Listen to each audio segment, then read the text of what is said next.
What's going on, sports card hobby family? We have made it to Friday. We have made it to the end of the week. It's another day. It's another sports card video. Thank you very much for joining me here again today. Guys, I'm feeling grateful. I'm feeling grateful for you all, feeling grateful for life. It's been a tough go the last few months. We had a really rough summer as a family. I've talked about it before, but hopefully getting into the holiday season. We got Halloween coming up, then Thanksgiving, and then we've got Christmas and all the stuff. So I'm excited for holiday season. I might just put on Christmas music here in a few minutes just to kind of lighten up the mood. If you're new here looking for just about daily sports card collectibles content, you have come to the right place. Don't forget to hit subscribe down below. We are slowly crawling to 20,000 subscribers. We're getting there, friends. We're at 19.5 and change. We're almost there, so definitely help us out if you feel like you are enjoying what you are hearing. Also, connect with me on IG. I know a lot of people are on Instagram, so I'm at SportsCardDad on the IG machine. Big thanks to today's video sponsor, VeriSwap. Maybe you've got some cards, you've got some cash, you want to trade. VeriSwap, a place to verify your trade so you're not doing these trades in a back alley somewhere with a stranger. Definitely check out the VeriSwap app. I will put a link in the video description as well as in the pinned comments below. All right, friends, we know in the sports card, trading card, collectible space, everybody likes to throw in their 2 cents on what you're buying or what you're not buying or all this and that. All this can be annoying at times. It's also kind of a fun debate, difference of opinion that is within this hobby, because for every card that you think is so great and that's in your PC, there's another person that'll point out how dumb it is. Man, you could have got this instead. There's always the opportunity cost element in collectibles, whether we're talking about sports cards or comic books or action figures or presidential pins or whatever you collect. When you buy this thing, you're always doing it at the expense of that thing. I can speak for myself. I do not have unlimited funds, and we're not all independently wealthy, so we have got decisions to make. Many of us have families. One thing I wanted to throw out there is when we talk about, wasting money on cards in quotation marks.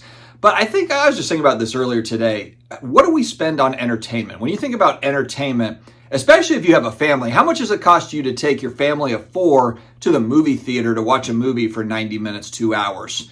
I mean, once you get in, it's what, $15 a ticket, $15 a ticket, and then you get some popcorn, get some soda. It's $80 to go watch a movie at the movie theater. Maybe you get dinner beforehand or you go out to eat. That's probably another $80 depending on where you go. Even if you go fast food for a family of 4, fast food all of a sudden is not cheap. You go to McDonald's. I remember when the #1 Big Mac meal was $2.99. Granted, it was like the late 90s. But man, inflation has kicked that up. It's probably double that now for #1, maybe even a little bit more than that. And so my point here is that everything is expensive now. My dad is a big fisherman. He goes out on his boat. Man, if you own a boat, you have to maintain it. You got to gas it up. You've got to clean it. There's so much that goes into it. Then you go fishing. You need the right gear. You need a fish finder. You need life jackets. You need all the basic things. Live bait or fishing lures, new reel, whatever it is. Expensive hobby. Golf, same thing. I need lessons. I need new golf clubs. And sure, you can kind of do this a little bit on the cheap, but if you're going to go play golf consistently, expensive. Bowling used to be a fairly inexpensive thing to go do with your friends, family. Not really anymore. Now it's like $3 or $4 a game. You got to rent shoes. My point is that we all have different entertainment things that we like. And for a lot of us nerds, it's the collectible stuff. We're buying a card and someone might say, oh my God, you paid $100 for the sports card. That's crazy. While they're out, eating out, spending $100 on, going out with the buddies and having drinks on a Friday night, it's easily $100. Man, going out, I could never be single now. I would actually be the cheapest single guy on the planet. I would be a lame-o to go out with because the amount of money that's spent just to go out, grab drinks with your buddies, grab some food. And then of course you have a date, you're paying for this, that, or whatever. That gets pricey on a weekend. So I can't imagine. And so let's tie this together with easy targets in the sports card market. Buying into breaks, or buying boxes and ripping them. We'll kind of throw that in one bucket. And then buying into prospect cards.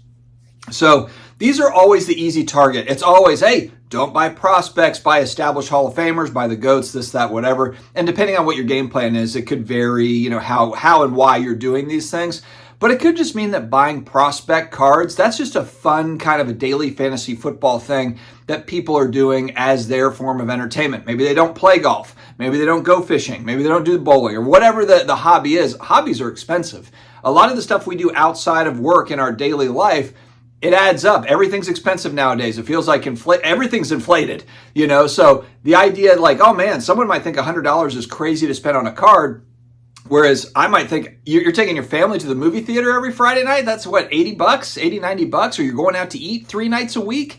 That's pretty pricey. So it all comes down to what do you want to do to kind of get that dopamine rush? And maybe it's the buying into the prospects. Maybe it's buying into goats or vintage cards or whatever it is.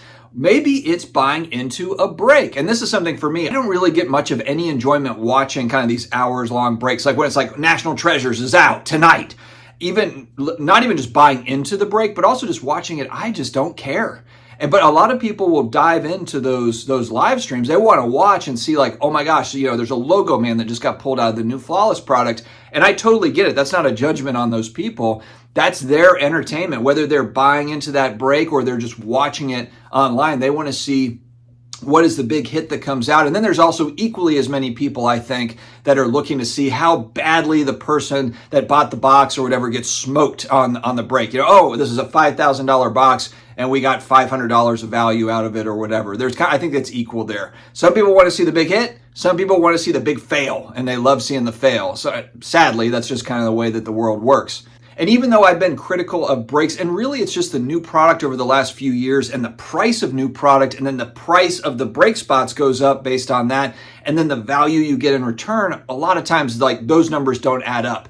Doing breaks maybe 3, 4, 5 years ago, maybe just considering the price before prices had really moved up on new product, maybe it was just a much better deal at that point, you know, but nowadays I just look at it, I'm just like, man, even retail product is really expensive. So it just doesn't, to me, it doesn't make a whole lot of sense. But for others, again, it might just be the entertainment value of like, hey, I understand that I'm not going to get, you know, a ton of value out of the box. That's not what it's about. It's just about, hey, I'm tuning in on Friday night to Leighton or whichever the breaker is. I bought into this spot and it's a fun Friday night for me. And I spent $100 to do it, just as I would have spent $100 to go and do whatever, play golf. As we get to the holiday season, let's give thanks for all these people and not be so judgmental as to how people are spending their money. We're all out here working hard for our money. We get to spend it however we want. I get to, and you get to. So let's not worry so much about how others are doing it. All right, guys, stay healthy, stay awesome, and I will talk to you again later.